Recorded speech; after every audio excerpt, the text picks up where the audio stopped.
Bismillahirrahmanirrahim. Assalamualaikum warahmatullahi wabarakatuh. Perkenalkan, nama saya Yusniar dengan NIM O1A1200056 dari kelas B.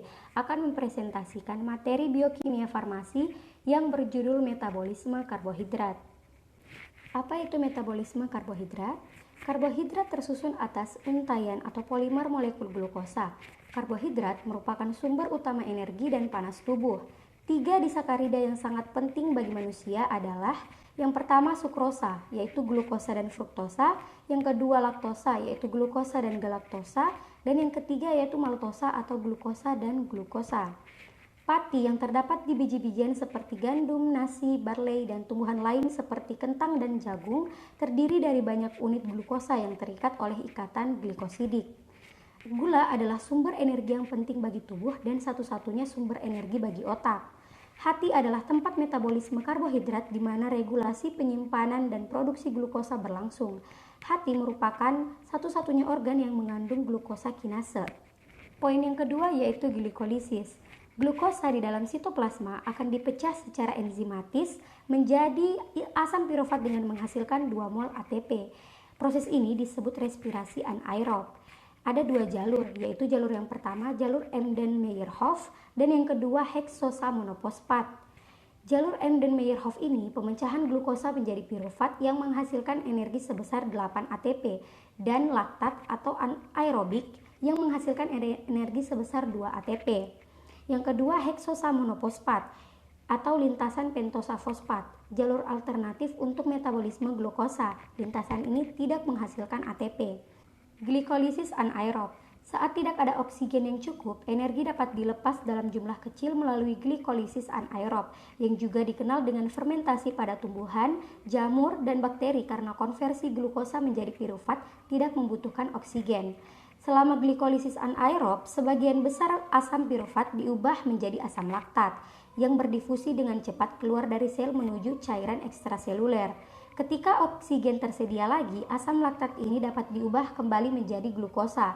Rekonversi ini terjadi terutama di dalam hati. Penyakit hati yang berat dapat mengganggu kemampuan hati untuk mengubah asam laktat menjadi glukosa yang dapat mengakibatkan asidosis metabolik.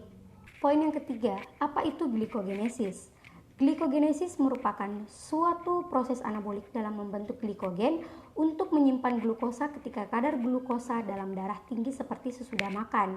Glukosa setelah masuk ke dalam sel akan bergabung dengan gugus fosfat radikal menjadi glukosa 6-fosfat atau fosforilasi. Fosforilasi glukosa tersebut bersifat reversibel. Glukosa 6-fosfat dapat langsung digunakan untuk sumber energi atau disimpan dalam bentuk glikogen. Jika konsumsi karbohidrat berlebihan sehingga intake glukosa melimpah sedangkan pembongkaran glukosa untuk sumber tenaga berkurang, maka glukosa akan diubah menjadi glikogen atau glikogenesis. Glikogenesis diregulasi oleh insulin. Keempat, apa itu glikogenolisis?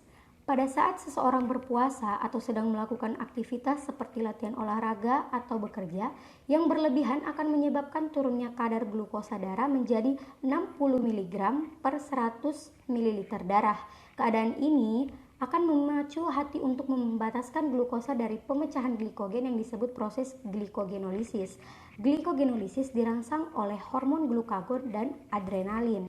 Selanjutnya poin yang kelima, apa itu gluconeogenesis? Apabila ketersediaan glukosa tidak tercukupi, maka lemak dan protein akan diubah menjadi asetil koenzim sehingga dapat masuk ke siklus Krebs. Peristiwa pembentukan glukosa dari asam amino dan asam lemak disebut gluconeogenesis. Gluconeogenesis adalah proses sintesis atau pembuatan glukosa dari senyawa non-karbohidrat di dalam tubuh. Proses ini terjadi ketika kadar glukosa tidak tersedia sehingga tubuh mengubah asam amino atau gliserol menjadi glukosa untuk kemudian digunakan sebagai energi bagi tubuh. Selanjutnya, siklus glikolisis. Pada proses glikolisis, setiap satu molekul glukosa diubah menjadi 2 molekul asam pirufat, 2 NADH dan 2 ATP. Pada sel eukariotik, glikolisis terjadi di sitoplasma atau sitosol. Glikolisis terjadi melalui 10 tahapan yang terdiri dari 5 tahapan penggunaan energi dan 5 tahapan pelepasan energi. Dari skema tahapan glikolisis menunjukkan bahwa energi yang dibutuhkan pada tahap penggunaan energi adalah 2 ATP. Sementara itu, energi yang dihasilkan pada tahap pelepasan energi adalah 4 ATP dan 2 NADH. Dengan demikian, selisih energi atau hasil akhir glikolisis adalah 2 ATP ditambah dengan 2 NADH. Poin selanjutnya yaitu siklus Krebs. Pada tahapan ini, proses juga dikatalisasi oleh enzim. Asetil koenzim A hasil dekarboksilasi oksidatif kemudian bergabung bersama asam oksaloasetat dan membentuk asam sitrat. Selanjutnya, asam sitrat mengalami reaksi oksidasi berkali-kali hingga 2 atom karbonnya terputus dan kembali menjadi asam oksaloasetat dengan 4 atom karbon. Hal ini terjadi terus-menerus hingga membentuk siklus. 2 atom karbon yang terlepas pada reaksi oksidasi asam oksaloasetat selanjutnya bergabung dengan atom oksigen membentuk karbon dioksida dan keluar dari tubuh. Siklus Krebs ini menghasilkan 3 molekul NADH, 1 molekul FADH2, dan 1 ATP. Selanjutnya, transport elektron. Transport elektron adalah proses terakhir dari respirasi aerob, di mana akan dihasilkan ATP dari NADH dan FADH2 hasil dari glikolisis, dekarboksilasi oksidatif, dan siklus Krebs. Dari proses yang telah dilalui, NADH menghasilkan 3 molekul ATP, sedangkan FADH2 menghasilkan 2 molekul ATP. Jadi, dalam transport elektron dihasilkan kira-kira 34 ATP. Ditambah dari hasil glikolisis dan siklus Krebs, maka secara keseluruhan reaksi respirasi seluler menghasilkan total 38 ATP dari 1 molekul glukosa. Akan tetapi, karena dibutuhkan 2 ATP untuk melakukan transport aktif, maka hasil bersih dari setiap respirasi seluler adalah 36 ATP. Hubungan metabolisme karbohidrat, lipid, dan asam amino. Keterkaitan metabolisme karbohidrat dengan metabolisme lemak.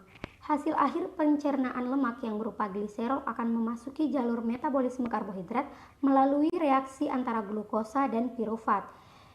Sementara itu, hasil akhir pencernaan lemak yang berupa asam lemak akan mengalami beta oksidasi menjadi unit-unit yang terdiri atas 2 karbon. Setiap unit 2 karbon akan mengikat 1 molekul koenzim A menjadi molekul asetil koenzim A yang dapat masuk ke dalam jalur metabolisme karbohidrat. Gliserol dapat berubah menjadi glukosa atau pirufat tergantung kebutuhan sel akan energi. Yang kedua, keterkaitan metabolisme karbohidrat dengan metabolisme protein. Hasil akhir pencernaan protein berupa asam amino akan mengalami metabolisme melalui 3 cara. Yang pertama, asam amino glukogenik diubah menjadi pirufat yang kemudian memasuki jalur metabolisme karbohidrat. Yang kedua, asam amino ketogenik diubah menjadi asetil-CoA yang dapat memasuki jalur metabolisme lemak. Yang ketiga, asam amino non-glukogenik dan non-ketogenik, misalnya asam glutamat, akan dideaminasi dan langsung memasuki siklus Krebs. Nah, melalui 3 cara tersebut, akhirnya asam amino dapat menghasilkan energi dalam bentuk ATP, karbohidrat, dan air, seperti halnya karbohidrat. Selanjutnya, metabolisme dalam tubuh manusia, yaitu aerob dan anaerob. Yang pertama, respirasi aerob. Respirasi aerob merupakan sebuah reaksi pemecahan senyawa glukosa yang memerlukan bantuan oksigen. Pada proses glikolisis, setiap 1 molekul glukosa diubah menjadi 2 molekul asam pirufat, 2 NADH, dan 2 ATP. Pada glikolisis aerob, asam pirufat berubah menjadi asetil koenzim A. Setelah itu, pirufat berubah menjadi asetil koenzim A menghasilkan 2 NADH. Kemudian 2 asetil koenzim A akan memasuki tahap siklus Krebs yang menghasilkan 6 NADH dan 2 FADH2. 1 NADH sama dengan 3 ATP karena NADH akan melepaskan 3 atom H. Dan 1 FADH2 akan menghasilkan 2 ATP. Jadi glikolisis aerob menghasilkan 36 ATP. Selanjutnya, respirasi anaerob.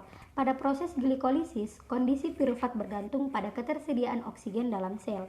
Dengan oksigen, molekul pirufat dapat memasuki mitokondria dan teroksidasi membentuk karbon dioksida dan air.